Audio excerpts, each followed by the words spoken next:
প্রথম আলো চাইতো না যে তাদের উপরে কোনো রকম প্রেশার আসুক। আলটিমেটলি আমরা বারবার বলি যে দিল্লি স্টার বা দিল্লির আলো, এটার কিছু কারণ অবশ্যই আছে। মানে কেন এটা বলবে?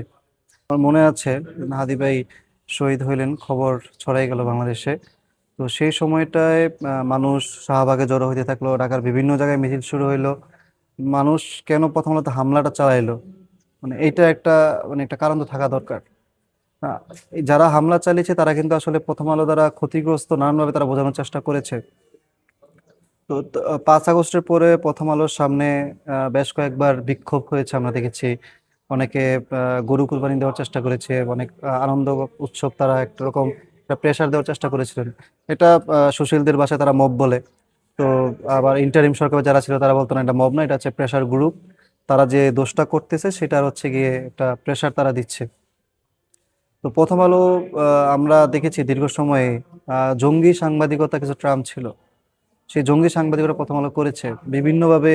যারা মাদ্রাসায় পড়ে বা দাড়ি রাখে কিংবা একটু ইসলামিক কথা বলে, ওইভাবে চলাফেরা করে, তাদেরকে প্রথম আলো নানানভাবে সে জঙ্গি, তার মধ্যে জঙ্গির এই সিমডম গুলো দেখা যায়, সেটা বোঝানোর চেষ্টা করেছে। ওই লোকগুলাই কিন্তু আসলে এই 5 তারিখের পরে প্রথম আলোর উপরে একটা ক্ষোভ, এই ক্ষোভটা প্রথম আলোর উপরে অনেক আগে থেকেই ছিল, কিন্তু মানুষ প্রকাশ করতে পারতো না। কেন? কারণ সেই সময়টা আওয়ামী লীগের সময় ছিল, মত প্রকাশের স্বাধীনতা ছিল না, কেউ প্রতিবাদও করতে পারতো না। প্রথম আলো যে আওয়ামী লীগের বন্ধু, ঠিক তাও না। এখানে বিষয়টা ছিল, মানে আওয়ামী লীগ বা প্রথম আলো চাইতো না যে তাদের উপরে কোনো রকম প্রেশার আসুক। আলটিমেটলি আমরা বারবার বলি যে দিল্লি স্টার বা দিল্লির আলো, এটার কিছু কারণ অবশ্যই আছে। মানে কেন এটা বলবে? তো এখানে যে বয়ানগুলা তৈরি করা হয় বা যে কথাগুলো আসে, যে শব্দ চয়নগুলো আসে, যেমন এই গত কয়েকদিন যাবত আমরা আজাদি, ইনসাফ, ইনকালাব এগুলো নিয়ে কথা বলতেছি না?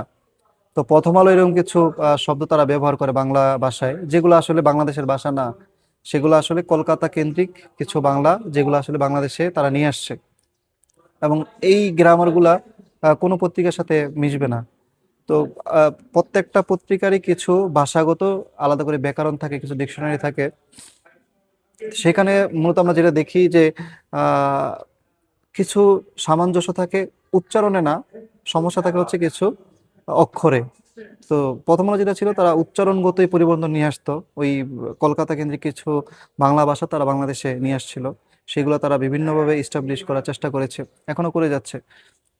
তো এই যে হামলাটা হইলো হাদি ভাই শহীদ হওয়ার দিন, আমি বেশ কয়েকটা ফোন পাচ্ছিলাম। আমরা মিটিং করতেছিলাম, আমাদের একটা মিটিং হচ্ছিল অফিসে। তো সেই সময়টা আমি শুনলাম যে একটা গ্রুপ শাহবাগে তারা মিছিল করতে করতে এই প্রধান উপদেষ্টার দিকে, বাসভবনের দিকে যেতে যাচ্ছিল। সেখান থেকে তারা মিছিল নিয়ে কারণবাজারের দিকে যাচ্ছিল। বা তারা আসলে প্রথম আলো কেন্দ্র করে গিয়েছে কিনা আমি জানি না, বা কারণবাজার কেন্দ্র করে গিয়েছিল জানি না, কিন্তু তারা পুরো ঢাকা শহরটাই একটা মিছিলের নগরীতে পরিণত করেছিল। সেখানে কারণবাজার থেকে, কারণবাজার দিকে একটা গ্রুপ গেল। আমরা দেখলাম হচ্ছে গিয়ে, শুনলাম ওই ফার্মগেট থেকে কিছু লোক আসতেছিল, ওদিক দিয়ে হাতির ঝিল থেকে কিছু লোক আসতেছিল, এদিক দিয়ে হচ্ছে গিয়ে ধানমন্ডি থেকে কিছু লোক এদিকে আসতেছিল হেঁটে হেঁটে। তারা আসলে এই প্রথম আলোতে হামলা করবে বা ডেইলি স্টার হামলা করবে কিনা সেটা আমার জানা ছিল না, কিন্তু আলটিমেটলি একটা গ্রুপ তাদের ক্ষোভ প্রকাশ করার জন্য প্রথম আলোর দিকে মিছিল নিয়ে দৌড় দিয়েছে, আমি শুনছি। তো শোনার পরে প্রথম আলোর দিকে, আর তারা তো আসলে প্রথম আলো চিনে না। ওইখানে যেটা ছিল, প্রথম আলো মেবি একটা সাইনবোর্ড ছিল। তো সেই সাইনবোর্ডে তারা হামলা চালায়। সেখানে তারা অগ্নিসংযোগ করে, লুটপাট হয়েছে কিনা আমি জানি না, কিন্তু তারা প্রচুর পরিমাণ ভাঙচুর করে, ধ্বংসযজ্ঞ করে, যেটা আসলে কখনোই আমরা সমর্থন করি না, সমর্থন করার কোনো অপশনই নাই।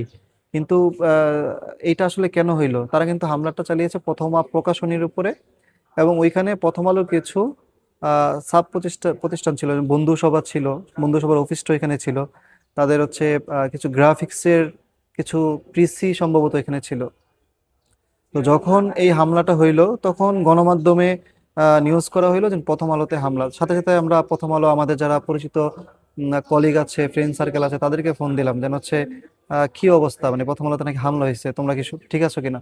তখন তারা বললো, না, প্রথম আলোতে হামলা হয়নি, হামলা হয়েছে আমাদের প্রথম প্রকাশ হয়েছে, তবে আমরা প্রথম আলো থেকে নেমে গেছি। মনে হয়েছে এখানে বিশৃঙ্খলা হইতে পারে। তারপর পরই হামলা হইলো শুনলাম ডেইলি স্টারে। তো ডেইলি স্টারে যে হামলাটা হয়েছে সেটা হচ্ছে, ডেইলি স্টার তো অনেক বড় ভবন। তো ওইখানে সম্ভবত একতলা, দোতলা বা সর্বোচ্চ 3 তলা পর্যন্ত এই একটা মব যেটা বলা হচ্ছে তাদের বাসায়, সেই মপটা এই 3 তলা পর্যন্তই ছড়িয়েছিল। এবং ওই সময়টা কিছু অগ্নিসংযোগ হওয়ার কারণে কিছু ধোঁয়া তৈরি হয়, এবং তাদের বড় একটা অংশ ছাদে চলে যায় নিরাপদে। কিন্তু তাদের ডেইলি স্টারে কোনো আহ, আসবাবপত্রে আমি ওইরকম ক্ষতি হয়েছে কিনা আমি এটা জানি না, হইলে হয়তো প্রথম আলোর মতো তারও একটা জাদুঘর বানাইতো।